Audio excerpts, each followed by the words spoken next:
Greetings from Spain while we cover chapter 3 of Greece. After getting off of our ship, we headed north, and on the way to north, we stopped in Delphi. Of course, some of you may have worked for the famous company Delphi. Well, we saw the city that inspired the company name. Delphi and its oracle were a sight to see with lots of sun and heat. However, touring through the site, we saw evidence of the forerunning cultures which St. Paul was forced or confronted with. Delphi has a beautiful theater, but Father Jose was not allowed to show off and share his Ave Maria interpretation with us. The landscape, for as arid and dry, is still gorgeous and beautiful, teeming with lots of flowers and plants. It's amazing how often the flowers and plants look familiar and made me feel like I was at home. The temple in Delphi has long been abandoned, but the flowers, the plants, and the people continue to make it worth it. Delphi is a beautiful museum which showcases many of the artifacts and the votive offerings that people brought to the oracle. Couldn't resist taking selfies with my niece and having a little bit of fun with the god Artemis behind me. Our pilgrims pondered deeply the meaning of these ancient ruins, and look, a little bit of modesty, evidence of statues that actually wore underwear. As I said, the beauty of the land often captivated us, and at lunch we were caught taking many photos of the beautiful flowers and especially the roses, which seem to bloom everywhere in Greece. These are just a few of the examples, and there were many more I could have shown. After a tour in Delphi, we continued on to Meteora with a quick stop at the memorial of 300, the battle shown in the film. Father Jose purchased some treats for all. Meteora, as you can see, is stunning. An area geographically formed from some soft rock deposited from flooding year after year, honed down by water and wind to carve out beautiful rocks. This is the center of monastic life in the Greek Orthodox Church. Stunning views could be had both in the evening and the morning as the light illuminated the shadows of these majestic mountains carved by none other than the hand of God. Certainly an easy way to see why people gathered here in all ages and continue to come to find respite from the busyness of the culture around them.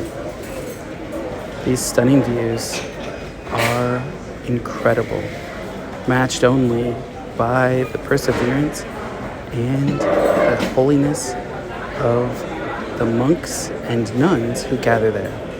Monastic life in the Eastern Orthodox Church is a bit different than life in the Latin Church as we know it. For in the monastic church, it is not by order, but simply monastery by monastery. And in Meteora, all of the monasteries collaborate together to issue rules and regulations for monastic life. We visited 2 monasteries. First, a women's congregation at St. Stephen's, and then a male congregation at All Saints Church.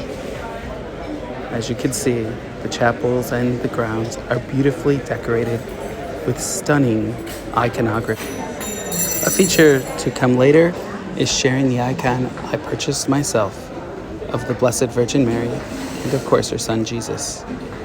Continuing on to the west, we stopped in Veria, place where St. Paul preached from these steps, our group had the opportunity to celebrate Mass in this very sacred ground where Paul managed to convert not only a few men, but some women of great importance as well. From Veria, we continued our journey to Thessalonica, and in the morning, we went to Lydia's baptistry.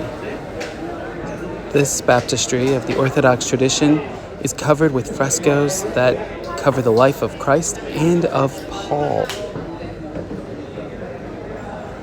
After touring the baptistry and celebrating Mass, we continued our day visiting the ancient city of Philippi.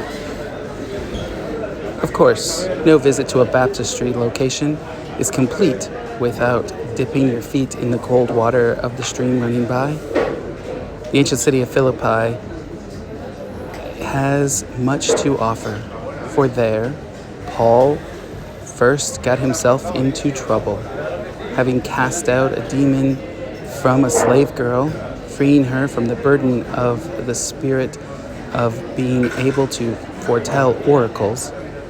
He was arrested and thrown in jail. Of course, no jail can hold the gospel, and St. Paul was miraculously visited by angels at night and released from jail. He later met the jailer, and even the jailer himself was converted to Christianity.